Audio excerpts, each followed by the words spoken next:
in ku dhow 60 sano ayuu ka mid ahaa Allaha u naxariistay Cabdikariin Faarax Qaare Jiir tiirarka uu ku taagnaa fanka Soomaaliyeed waxa uu ahaa abwaan miraha hal abuura laakiin waxa aad loogu yaqaanay samaynta codadka laxamadiisa ayaa ahaa kuwa leh dhadhan gaar ah waana mid keentay in badi heesihii uu naaxiyada u sameeyay aad looga daba dhacay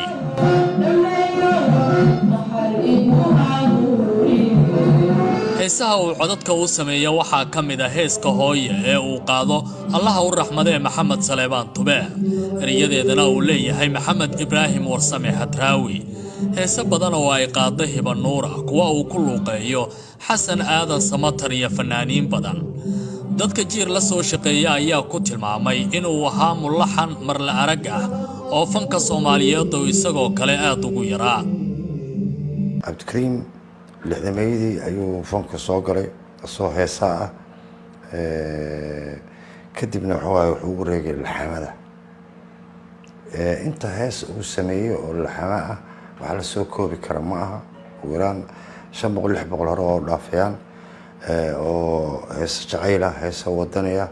hees macnaha nabi amaana ergadii fuqaanaha kamid ah xataa oo ramadaanka la saaro marka waxaan oran karaa laxamiistaha koowaad ee Soomaaliya ayuu ahaa Cabdullaahi Barre Raagi 16 sano oo xiriir ah ayuu ka shaqeynayaa kaydka Radio Muqdisho oo ah halka ugu weyn oo ay taalo suugaanta Soomaaliyeed waxa uu Jiir ku tilmaamay xidig Soomaalida xasuuso badan u dhaafay markaan ka hadla Cabdikariin waa maxalxamiistayaashii Soomaalida dadkoodii lidka u ahaa oo heeso badan oo caana oo la wada yaqaan la xameeyay markii laga hadla laxankana waa dadka sida dhow u sameeya miraha waxa ka muhiimsan markasta laxanka oo dareenka dadka wax badan muujiya marka heesuhu sameeyay Cabdikariin aad ay u mudnaayeen maxamed saaray heeso badan ayaa jira oo aan intaba ku soo koobi karin طبعا هدي ما أنت أصلاً كشيء كان لي دهنا أنا بدمي كريم مد متى دا أسوق قاطع هيست معلنا كم ذا وحا كم ذا هيست اللي يراهدو ركع كم ذا وحا كم ذا بلدوينا كم ذا وحا كم ذا ليك جعل ملقو قري ولي يعني اللي يراهدو هدراوي هيست بدن وسمي هذا هيست ناشدن أسامي راه يلاحن كسكله حسن ديري وأكون سجال بقول لحدن يو سجال كواي Cabdikariin Jiir